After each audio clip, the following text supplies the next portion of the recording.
দর্শক শ্রোতা সকলকে নারী দিবসের শুভেচ্ছা জানিয়ে শুরু করছি বাংলা ভিউ সমসাময়িক প্রসঙ্গ। এই মুহূর্তে স্টুডিও থেকে সরাসরি যুক্ত হয়েছে আমি শ্রাবণী তালুকদার। এই লাইভটি আপনারা একই সঙ্গে দেখতে পাচ্ছেন বাংলা ভিউ এবং সিলেট ভিউর পেজে। এই অনুষ্ঠানের মাধ্যমে আমরা আপনাদেরকে সাধারণত জানিয়ে দেওয়ার চেষ্টা করি সাময়িক সময়ের কিছু আলোচিত ঘটনা। আজ মঙ্গলবার 24 ফাল্গুন 1428 বঙ্গাব্দ, 8 মার্চ 2022 খ্রিস্টাব্দ বিশ্ব নারী দিবস। চলুন জেনে নেওয়া যাক এই সময়ের কিছু আলোচ্য ঘটনা। সাবেক প্রধানমন্ত্রী এবং বিএনপি চেয়ারপারসন বেগম খালেদা জিয়ার রাজনৈতিক সচিব হারিস চৌধুরীর নাম পরিচয় গোপন রেখে সাভারে একটি মাদ্রাসায় দাফন করা হয়েছে বলে অভিযোগ উঠেছে। গত বছরের 4 সেপ্টেম্বর বিকাল 5:30টায় সাভারের বিরুলিয়া ইউনিয়নের কমলাপুর জামেয়া মাদ্রাসায় তাকে দাফন করা হয় বলে জানিয়েছেন হারিস চৌধুরীর মেয়ে সামিরা চৌধুরী। ওই মাদ্রাসার অধ্যক্ষ আশিকুর রহমান কাশিমি সাংবাদিকদের বলেন, তার পূর্ব পরিচিত এক ইকবাল মাসুম নামে এক ব্যক্তি মিরপুর থেকে গত বছরের 3 সেপ্টেম্বর তাকে ফোন করে জানান মাহমুদুর রহমান নামে একজন নিহত হয়েছেন এবং তাকে ওই মাদ্রাসায় দাফন করতে হবে। 4 সেপ্টেম্বর বিকেলে একটি অ্যাম্বুলেন্স ও একটি প্রাইভেট কারে করে কয়েকজন এসে মাদ্রাসায় জানাজা শেষে তাকে তাড়াহুড়া করে দাফন করেন। ওই সময় মাদ্রাসায় 5 লাখ টাকা অনুদান হিসেবে দান করেন নিহতের মেয়ে সামিরা চৌধুরী। নাম পরিচয় গোপন রেখে মাদ্রাসায় হারিস চৌধুরীকে দাফন করায় মাদ্রাসার শিক্ষক, শিক্ষার্থী এবং স্থানীয় বাসিন্দারা চরম বিব্রতিকর অবস্থায় পড়েছেন। কবর দেওয়ার সময় পর্যন্ত তার নাম মাহমুদুর রহমান বলেই জানানো হয়েছিল। এমনকি কবর দেওয়ার সময় সেখানে থাকা মাদ্রাসার একাধিক শিক্ষার্থীর সঙ্গে কথা বলে তারা একই ব্যাপার জানিয়েছেন। এদিকে আইন শৃঙ্খলা রক্ষাকারী বাহিনীর সূত্র জানিয়েছে, এই বছরের শুরুতে হারিস চৌধুরীর মৃত্যু হয়েছে এমন খবর নিশ্চিত করতে সিআইডিকে চিঠি দিয়েছিল ইন্টারপোল। ওই চিঠির পর তদন্ত করে সিআইডি। মৃত্যু তথ্য নিশ্চিত হতে পারার বিষয়টি জানিয়ে সদর দফতরকে অবহিত করেন সংশ্লিষ্টরা। আইন শৃঙ্খলা রক্ষাকারীর বাহিনীরা খোঁজখবর নিয়েছেন এবং গোয়েন্দারা তাকে হন্য হয়ে খুঁজছে। ইন্টারপোলের রেড অ্যালার্টের তালিকায়ও তার নাম ছিল। একের পর এক এই থেকে শুরু হয়েছে আলোচনা এবং সামাজিক যোগাযোগ মাধ্যম সহ বিভিন্ন মাধ্যমে, এবং এটাই এখনো পর্যন্ত টক অফ দ্য কান্ট্রি। উল্লেখ্য, 2004 সালের 21 আগস্ট আওয়ামী লীগের সমাবেশে ভয়াবহ গ্রেনেড হামলা সহ একাধিক হামলার অভিযুক্ত আসামি ছিলেন বিএনপি জামায়াত জোট সরকারের প্রতাপশালী নেতা সিলেটের হারিস চৌধুরী। ওই হামলার টার্গেট ছিলেন বর্তমান প্রধানমন্ত্রী শেখ হাসিনা। ওই মামলার চার্জশিটে অভিযুক্ত আসামি ছিলেন হারিস চৌধুরী। অভিযোগপত্রে তাকে লাপাত্তা দেখানো হয়। 2007 সালে সেনা সমর্থিত তত্ত্বাবধায়ক সরকার আসার পর হারিস চৌধুরী গা ঢাকা দেন। চলে যাচ্ছি পরবর্তী সংবাদে। জায়েদ খান ও নিপুণের মধ্যে চলমান আইনি জটিলতা নিষ্পত্তি না হওয়া পর্যন্ত বাংলাদেশ চলচ্চিত্র শিল্পী সমিতির সাধারণ সম্পাদকের দায়িত্ব পালন করবেন সহ সাধারণ সম্পাদক সাইমন সাদিক। এফডিসিতে এক জরুরি সংবাদ সম্মেলনে এই ঘোষণাটি দেওয়া হয়েছে সমিতির পক্ষ থেকে, এবং ঘোষণাটি দিয়েছেন সমিতির নবনির্বাচিত সভাপতি ইলিয়াস কাঞ্চন। তিনি বলেন, আদালতের ফয়সালা হওয়ার আগ পর্যন্ত নির্বাচনে সহ সাধারণ সম্পাদক পদে সাইমন সাদিকি আপাতত ভারপ্রাপ্ত সম্পাদকের দায়িত্ব পালন করবেন। ইলিয়াস কাঞ্চন আরও বলেন, সমিতির নবনির্বাচিত কমিটির সদস্যরা সাইমনকে ভারপ্রাপ্ত সম্পাদকের দায়িত্ব দেওয়ার বিষয়ে আলোচনা করে সিদ্ধান্ত নিয়েছেন। সমিতির আগামী বৈঠকে আনুষ্ঠানিকভাবে সাইমনকে এই দায়িত্ব দেওয়া হবে। এই সময় চিত্রনায়ক সাইমন তার পাশেই ছিলেন। জানা গেছে, আগামীকাল 9 মার্চ শিল্পী সমিতির জরুরি মিটিং ডাকা হয়েছে এবং সেখানেই সাইমনকে আনুষ্ঠানিকভাবে সমিতির সাধারণ সম্পাদকের দায়িত্ব বুঝিয়ে দেওয়া হবে। অনেকদিন ধরে শিল্পী সমিতির সাধারণ সম্পাদক পদ নিয়ে আইনি জটিলতা চলছে। গত 2 মার্চ জায়েদ খানের পক্ষে রায় দিয়েছিল হাইকোর্ট।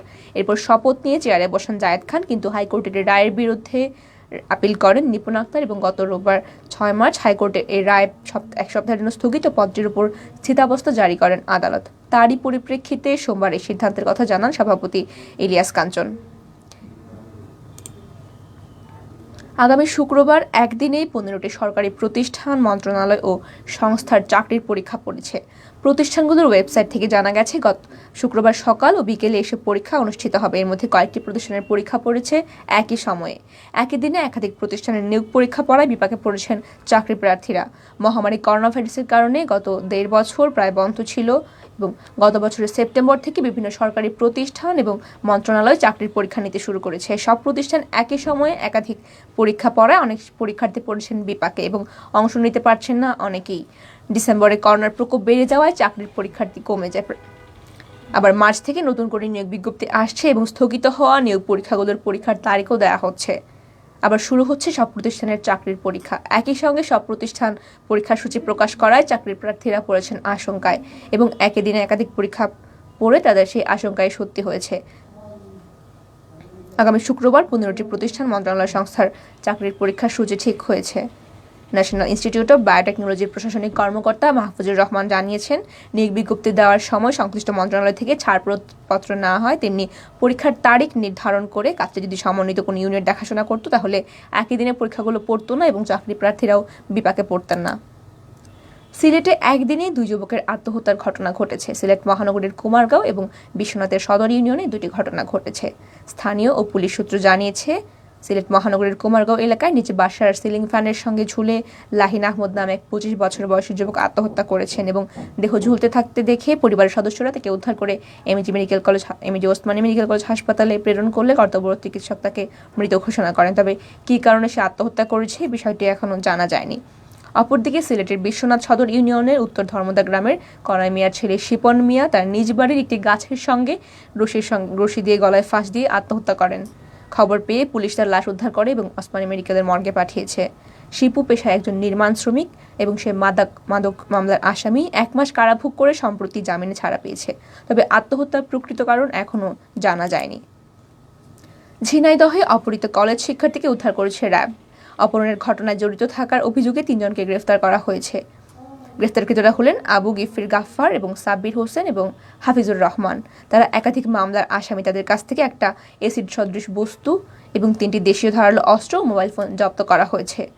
রাজধানীর কারণ বাজারে এক সংবাদ সম্মেলনে এসব তথ্য জানিয়েছেন র্যাবের আইন ও গণমাধ্যম শাখার পরিচালক কমান্ডার খন্দকার আল মঈন। তিনি বলেন, প্রাইভেট শেষে গত 5 মার্চ বিকেলে এক সহপাঠীকে নিয়ে কলেজ শিক্ষার্থী রিকশায় বাসায় ফিরছিলেন। এই সময় গাফফার ও তার সহযোগীরা ঝিনাইদহ থানার শৈলকুপাড়িটির রাস্তা থেকে শিক্ষার্থীকে মাইক্রোবাস যোগে অপহরণ করে নিয়ে যায়। এই ঘটনায় ছাত্রীর বাবা বাদী হয়ে ঝিনাইদহ থানায় নারী ও শিশু নির্যাতন দমন আইনে একটি মামলা করেন। ঘটনার প্রতিবাদে ঝিনাইদহ শহরের বিভিন্ন প্রতিষ্ঠানের শিক্ষার্থীরা গত রোববার বিক্ষোভ মিছিল করে। গ্রেফতারকৃত গাফফার বরাতে র্যাবের মুখপাত্র বলেন, ঘটনার 2 দিন আগে ঝিনাইদহ কোর্ট সংলগ্ন এলাকার অপহরণ চূড়ান্ত পরিকল্পনা করা হয় এবং পূর্ব পরিকল্পনা মোতাবেক গাফফার ওই ছাত্রীকে রাস্তা থেকে অপহরণ করে আইনশৃঙ্খলা রক্ষা বাহিনীর চোখে ফাঁকি দিয়ে প্রথমে রাজবাড়িতে এক আত্মীয়ের বাসায় নিয়ে গিয়েছিল। সেখানে 2 সহযোগী পরিবর্তন করে নতুন সহযোগী সহ ঢাকায় আসে অপহরণকারী। এরপর মাইক্রোবাসে করে ওই শিক্ষার্থীকে সিলেটে নিয়ে আসে এবং সেখান থেকে ফরিদপুরের উদ্দেশ্যে রওনা করে। র্যাব কর্মকর্তা আরও জানান, অপহরণের পর গ্রেফতারকৃত গাফফার অপহৃত শিক্ষার্থীকে এসিড ও দেশীয় ধারালো অস্ত্র দিয়ে ভয়ভীতি দেখিয়েছিল এবং কোনো প্রকার চিৎকার না করার জন্য ভয়ভীতি প্রদর্শন করেছিল। বিএনপি চেয়ারপারসন বেগম খালেদা জিয়ার নাইকো দুর্নীতি মামলার শুনানি আবারও পিছিয়েছে। আজ মঙ্গলবার সকালে কেরানীগঞ্জ কেন্দ্রীয় কারাগারের 2 নং ভবনে স্থপতি ঢাকার বিশেষ জজ আদালত 9 এর বিচারক শেখ হাফিজুর রহমান আগামী 12 এপ্রিল পরবর্তী শুনানির তারিখ নির্ধারণ করেছেন। এদিকে খালেদা জিয়ার পক্ষে এই মামলায় অব্যাহতির আবেদন শুনানির দিন ধার্য ছিল, কিন্তু খালেদা জিয়া অসুস্থ থাকায় তিনি আদালতে হাজির হতে পারেননি এবং শুনানি পেছানোর আবেদন করেন তার আইনজীবী মাসুদ আহমেদ তালুকদার। আদালত সময় আবেদন মঞ্জুর করে আগামী 12 এপ্রিল শুনানির দিন ধার্য করেছেন। উল্লেখ্য, 2007 সালের 9 ডিসেম্বর তেজগাঁও থানায় খালেদা জিয়ার বিরুদ্ধে মামলা করে দুদক। তদন্তের পর 2008 সালের 5 মে খালেদা জিয়া সহ 11 জনের বিরুদ্ধে আদালতে চার্জশিট দাখিল করা হয়। মামলার অন্যান্য আসামিরা হলেন তৎকালীন মুখ্য সচিব কামাল উদ্দিন সিদ্দিকী, জ্বালানি ও খনিজ সম্পদ মন্ত্রণালয়ের ভারপ্রাপ্ত সচিব খন্দকার শহীদুল ইসলাম এবং অন্যান্যরা। এর মধ্যে সাবেক আইনমন্ত্রী ব্যারিস্টার মওদুদ আহমদ এবং সাবেক জ্বালানি প্রতিমন্ত্রী এ কে মোশাররফ হোসেন মারা যাওয়ায় তাদের বিরুদ্ধে অভিযোগ অব্যাহত করে দেওয়া হয়েছে এবং আসামিদের মধ্যে গিয়াসউদ্দিন আল মামুন বর্তমানে কারাগারে রয়েছেন। বাকিদের জামিন আবেদন মঞ্জুর করেছেন আদালত। এদিকে শুনানির সময় গিয়াসউদ্দিন আল মামুন ও অন্য দুই আসামি আদালতে উপস্থিত ছিলেন। এতক্ষণ শুনছিলেন জাতীয় প্রসঙ্গ, এবার চলে যাচ্ছে আন্তর্জাতিকে। মার্কিন যুদ্ধ বিমানে চীনের পতাকা লাগিয়ে রাশিয়ায় বোমা ফেলার অভিনব উপায় বাতলে দিয়েছেন। আবার বিশ্ব গণমাধ্যমের শিরোনামে এসেছেন যুক্তরাষ্ট্রের প্রেসিডেন্ট ডোনাল্ড ট্রাম্প। শনিবার নিউ অরলিন্সে রিপাবলিকান পার্টি তহবিল সংগ্রহ অনুষ্ঠানে এই পরামর্শ দিয়ে হাসির পাত্র হয়েছেন তিনি। যুক্তরাষ্ট্রের দৈনিক ওয়াশিংটন পোস্টের এক প্রতিবেদনে বলা হয়েছে, সাবেক প্রেসিডেন্ট শনিবার রিপাবলিকান পার্টির শীর্ষদাতাদের সঙ্গে এক অনুষ্ঠানে অংশ নেন। সেখানে তিনি রাশিয়া ইউক্রেন সংকট নিয়ে দীর্ঘ সময় ধরে কথা বলেন। দাতাদের সঙ্গে আলোচনায় ট্রাম্প বলেন, যুক্তরাষ্ট্রের F-20 বিমানগুলো চীনা পতাকা লাগিয়ে লেবেল করা এবং সেসব ব্যবহার করে রাশিয়ায় বোমা ফেলা উচিত। এই সময় উত্তর কোরিয়ার নেতা কিম জং উনকে অত্যন্ত কঠোর হিসেবে উল্লেখ করে তার প্রশংসা করেন। একই সঙ্গে বিশ্বের অন্যান্য যে কোনো প্রেসিডেন্টের চেয়ে ভ্লাদিমির পুতিনের প্রতি অনেক বেশি কঠোর ছিলেন বলে দাবি করেন তিনি। চীনের পতাকা মার্কিন বিমানে লাগিয়ে রাশিয়ায় বোমা ফেলার ব্যাপারে ট্রাম্প বলেন, তখন তারা চীন এটা করেছে এবং তারা করেননি। চীনের উপরে দোষ চাপিয়ে দেওয়া যাবে। ট্রাম্পের এমন পরামর্শ শুনে রিপাবলিকান দলীয় নেতারা অনুষ্ঠানে অট্টহাস্য দেন এবং সাবেক প্রেসিডেন্টের এমন অদ্ভুত পরামর্শের জন্য অডিও পেয়েছে ওয়াশিংটন পোস্ট। রিপাবলিকান দলীয় প্রায় 250 জন শীর্ষ দাতা ওই অনুষ্ঠানে অংশ নিয়েছিলেন। ট্রাম্প সেখানে 84 মিনিট ধরে বক্তৃতা দিয়েছেন। বক্তৃতার বেশিরভাগ সময় জুড়ে তিনি যুক্তরাষ্ট্রের বর্তমান পররাষ্ট্রনীতি, 2020 সালের প্রেসিডেন্ট নির্বাচনে জালিয়াতির কথা নিয়ে কথা বলেছেন। আজ মঙ্গলবার ইউক্রেনের রুশ হামলার 13তম দিন গড়িয়েছে। হামলার মধ্যেই গতকাল সোমবার ইউক্রেন ও রাশিয়ার কর্মকর্তারা তৃতীয় দফায় বৈঠক করেন। সামান্য অগ্রগতির মধ্য দিয়ে এই বৈঠক শেষ হয়। আজ চতুর্থ দফা সমঝোতা বৈঠক হওয়ার কথা ছিল। এই দফার বৈঠক বড় কোনো অগ্রগতি আসে কিনা তার জন্যই অপেক্ষা করতে হবে। এরই মধ্যে জাতিসংঘের নিয়োজিত রাশিয়ার দূত ভাসিলি নোবিলজিয়া বলেছেন, স্থানীয় সময় আজ সকালে ইউক্রেন অস্ত্রবিরতিতে যাবে তার দেশ। কিয়েভ, চেরনিহিভ, সুমি ও মারিউপোল থেকে বেসামরিক নাগরিকদের সরিয়ে নিতে মানবিক করিডর খুলে দেওয়া হবে। যেখানে খুশি সেখানে যেতে পারবেন তারা। এবং কাতার ভিত্তিক সংবাদ মাধ্যমের প্রতিবেদনে এসব তথ্য জানা গেছে। গতকাল সোমবার জাতিসংঘের নিরাপত্তা পরিষদের বৈঠক শেষে রাশিয়ার দূত ভাসিলি নেভেনজিয়া মস্কোর স্থানীয় সময় সকাল 10টা থেকে অস্ত্রবিরতি কার্যকর হওয়ার ঘোষণা দিয়েছেন। তিনি বলেন, এই প্রস্তাবের আওতায় বেসামরিক নাগরিকদের সরিয়ে রাশিয়ার ভূখণ্ডে পাঠানোর বাধ্যকতা থাকছে না। এবার চলে যাচ্ছে খেলার খবরে। বাংলাদেশ ক্রিকেট সর্বাধিক আলোচিত বিষয়ের তালিকা করলে তাতে সবার আগে সাকিব আল হাসানের ছুটি অবধারিতভাবেই থাকবে। গত কয়েক বছরে এটা রীতি হয়ে গেছে যে সাকিব আল হাসান কয়েকদিন পরপরই ওই সিরিজ থেকে ছুটি চাইবেন। সেটা নিয়ে অনেক আলোচনা সমালোচনা হবে, তবে শেষ দৃশ্য একটাই, সাকিবের ছুটি মঞ্জুর হবে। এবারের ঘটনা প্রবাহের শেষটাও সেরকমই, অবাক হওয়ার মতন কিছুই থাকবে না। বিসিবি সভাপতি নাজমুল হাসান যদিও কঠোর হওয়ার ইঙ্গিত দিয়েছিলেন, অতীব নতুন কিছু সম্ভাবনা বলছে না, বরং এবার সাকিব দক্ষিণ আফ্রিকা না যাওয়ার যে কারণ জানিয়েছেন সেটি আগের সববারের চেয়ে বেশি যৌক্তিক। একজন খেলোয়াড় যদি বলেন তিনি খেলার মতো মানসিক ও শারীরিক অবস্থায় নেই, তাকে জোর করে মাঠে নামানোর কোনো অধিকার নেই বিসিবির। ভালো খেলোয়াড়ের দায়বদ্ধতাও তো আর তখন সাকিবের থাকবে না। পরশু রাতে দুবাই যাওয়ার আগে সাকিব বিমানবন্দরে বলেছেন, শারীরিক ও মানসিকভাবে এখন যে অবস্থায় পড়েছেন তাতে দক্ষিণ আফ্রিকা সফরে যাওয়া ঠিক হবে না তার। তিনি সামর্থ্যের সবটুকু দিতে পারবেন না। আফগানিস্তান সিরিজটা তো উপভোগ করেননি, বরং দলের নিজেকে তার নাকি মনে হয়েছে শুধু একজন প্যাসেঞ্জার। আইপিএল-এর নিলামের আগেই বিসিবিকে দক্ষিণ আফ্রিকা সফরে না যাওয়ার কথা বলেছিলেন সাকিব, কিন্তু নিলামে কোনো দল তাকে না নিলে পরিস্থিতি পাল্টে যায়। প্রথমে মৃদু আপত্তির পর শেষ পর্যন্ত বিসিবির সভাপতি নাজমুল হাসানকে দক্ষিণ আফ্রিকা সফরে যাবেন বলেই জানিয়েছিলেন সাকিব, যে কারণে তাকে রেখে দল ঘোষণা করা হয়েছিল। সুপ্রিয় দর্শকরা, তখন শুনছিলেন জাতীয় এবং আন্তর্জাতিক কিছু প্রসঙ্গ। শেষ করার আগে জানিয়ে দেব নারী দিবসের ইতিবৃত্ত। আজ 8 মার্চ আন্তর্জাতিক নারী দিবস। বছরের 365 দিনের মধ্যে আলাদা করে নারীদের জন্য শুধুমাত্র একটা দিন। ভাবতে অবাক লাগলেও এটাই ঠিক। বিশ্বজুড়ে বিভিন্ন দেশে এই দিনটিকে বিশেষভাবে পালন করা হচ্ছে। বিশ্বব্যাপী যে নারীদের অর্থনৈতিক, রাজনৈতিক এবং সামাজিক সাফল্য অর্জনের উৎসব। 1909 সালে প্রথম আন্তর্জাতিক নারী দিবস পালন করা হয়েছিল। ওই বছরের 28 ফেব্রুয়ারি প্রথম আমেরিকায় নারী দিবস উদযাপন করা হয়েছিল।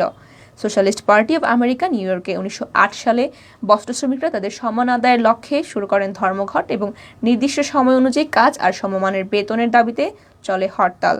1910 সালে কোপেনহেগেনের উদ্যোগের পর 19 মার্চ অস্ট্রিয়া, ডেনমার্ক, জার্মানি এবং সুইজারল্যান্ডে প্রথমবারের মতো আন্তর্জাতিক নারী দিবস চিহ্নিত হয়েছিল। নারীর কাজের অধিকার, বৃত্তিমূলক প্রশিক্ষণ এবং কাজের বৈষম্যের অবসানের প্রতিবাদ করেন লক্ষ লক্ষ নারী। একই সঙ্গে রাশিয়ান মহিলারাও প্রথমবার 28 ফেব্রুয়ারি আন্তর্জাতিক নারী দিবস পালন করে প্রথম বিশ্বযুদ্ধের বিরোধিতা করেন। ইউরোপের নারীরা 8 মার্চ শান্তি বিষয়ক কার্যক্রমকে সমর্থন করে মিছিলে নামেন। 1910 সালে ডেনমার্কের কোপেনহেগেনে অনুষ্ঠিত হয় দ্বিতীয় আন্তর্জাতিক নারী সম্মেলন। 17টি দেশ থেকে প্রায় 100 জন নারী প্রতিনিধি এতে অংশ নিয়েছিলেন। এই সম্মেলনে সমাজতান্ত্রিক নেত্রী ক্লারা জেকটিন 8 মার্চ নারী দিবস পালনের প্রস্তাব দেন। 1913-1914 সালে আন্তর্জাতিক নারী দিবস প্রথম বিশ্বযুদ্ধের প্রতিবাদ জানানোর একটি প্রক্রিয়া হয়ে ওঠে। পরবর্তীতে 1975 সালে জাতিসংঘ নারী বর্ষ হিসেবে ঘোষণা করে এবং 8 মার্চকে আন্তর্জাতিক নারী দিবস হিসেবে স্বীকৃতি দেয়। সেই থেকেই 8 মার্চ সারা বিশ্বে আনুষ্ঠানিকভাবে পালিত হয়ে আসছে নারী দিবস। সুপ্রিয় দর্শক শ্রোতা, এতক্ষণ সঙ্গে থাকার জন্য সকলকে অসংখ্য ধন্যবাদ। আপনারা লাইভটি দেখছিলেন সরাসরি বাংলা ভিউ এবং সিলেট ভিউর পেজ থেকে। সকলকে ধন্যবাদ।